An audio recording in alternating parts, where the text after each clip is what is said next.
cho chú lâu thanh ta đi lại hiện ta cả mấy hè ngủ vẫn đường tỏ vé lại hiện hoặc đâu trong ai đón đi hè hè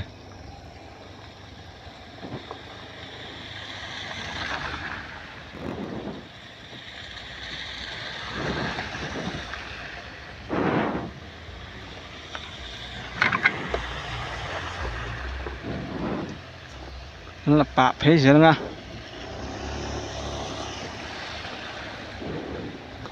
vắt thuốc mẹ là về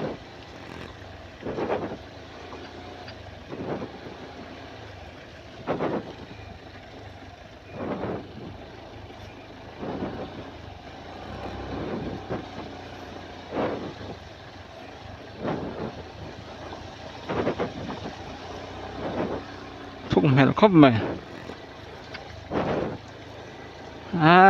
chắc còn tán lệ ta mà bôi thác về heyนี่กันเกียนโดน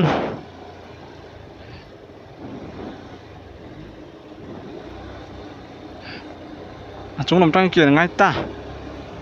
bắt bôi thác về sao tắm bút mấy xưa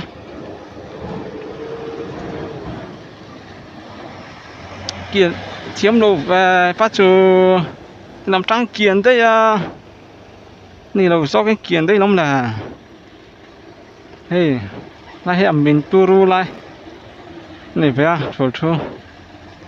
hiện mát hết thôi khát sung chung này về tàu mấy ai trong chung chết tàu khóc mày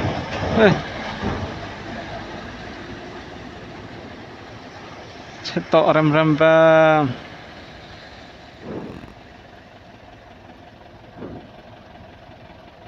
sản xuất là cái chắc là chứ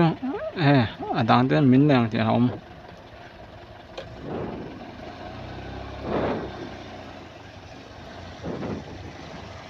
đúng mà tụi nó mà lút dễ là ngay đuổi ông nào ha vội chắc khóc mày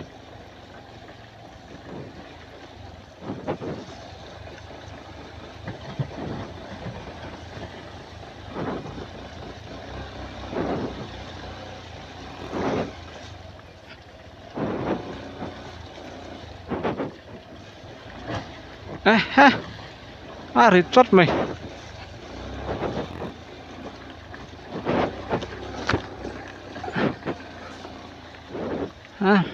bắt thuốc mẹ là về lái chú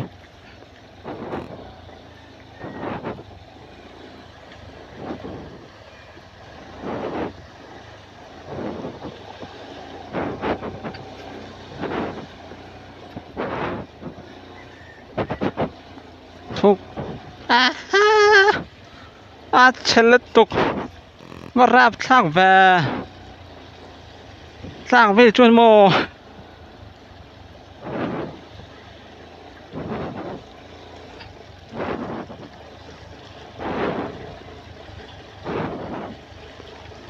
các cái thang về chuyên perfect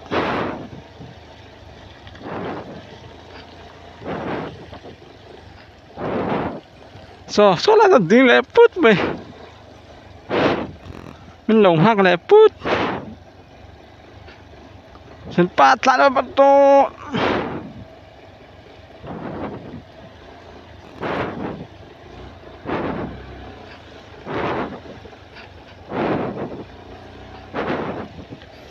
phát thuốc mẹ về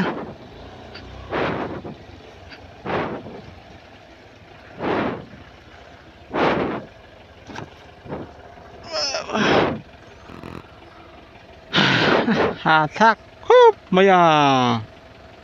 lại sân tiếng đẹp put xíu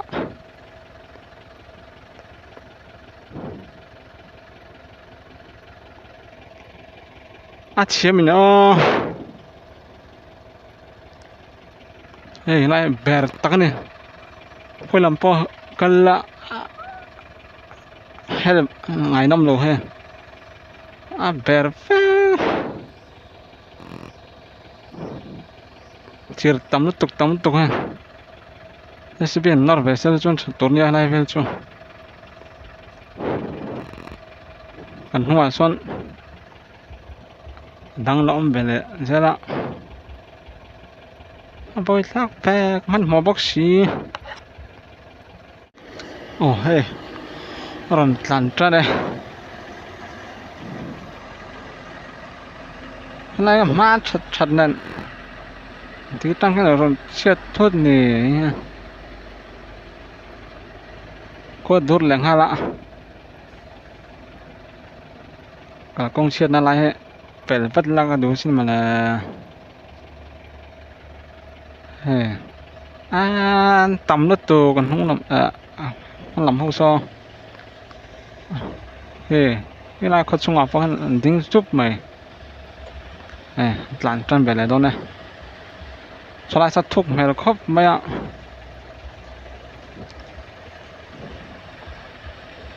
cái như cần nó cần nó tuột làm bao nhiêu thuốc hay là khóc mẹ hay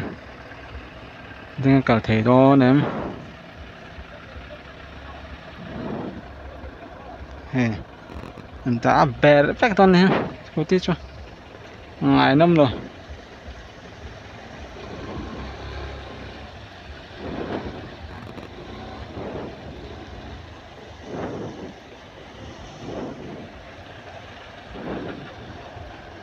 喂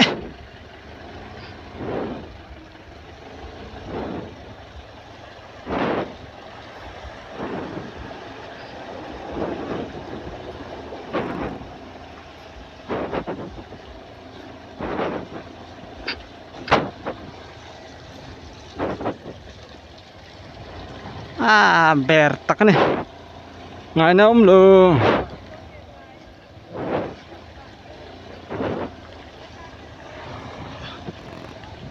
rap sang letuk mày à oke tapi zamput mày là chú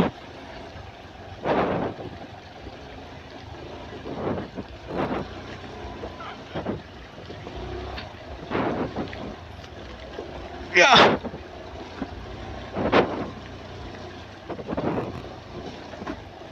đất nghe tàu nè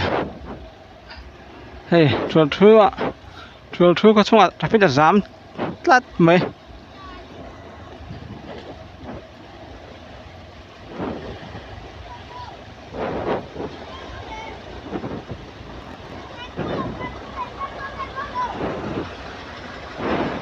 bè tắc này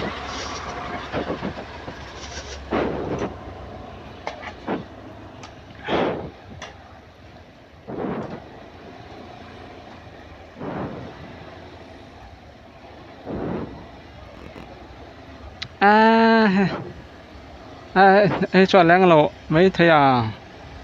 láng thế em ba láng thế lộ mấy thế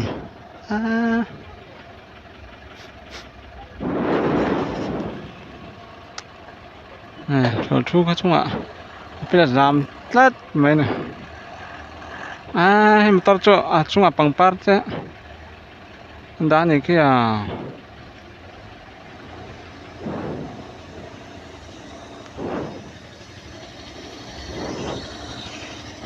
bed na tuka seperti balfek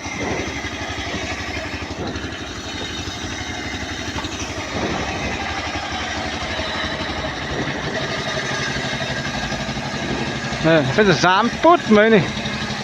tắm nó tục tao tăng súp mấy này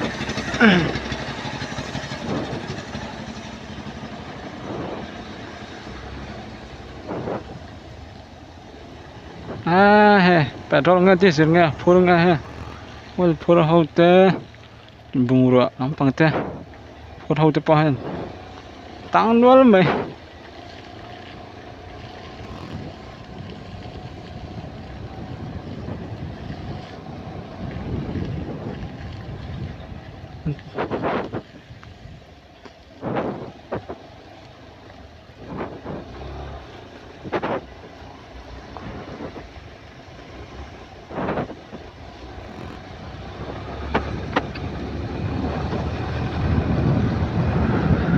muang mày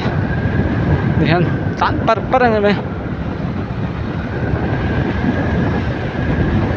bùa tế chân ha công mình ông về đấy kami dang lên em ông ta đi tán par ngay ta khát tiền sông khá chuột thu khát sông hay là cả là công cái chứ lọc thấy chú nên phớt mới rồi sao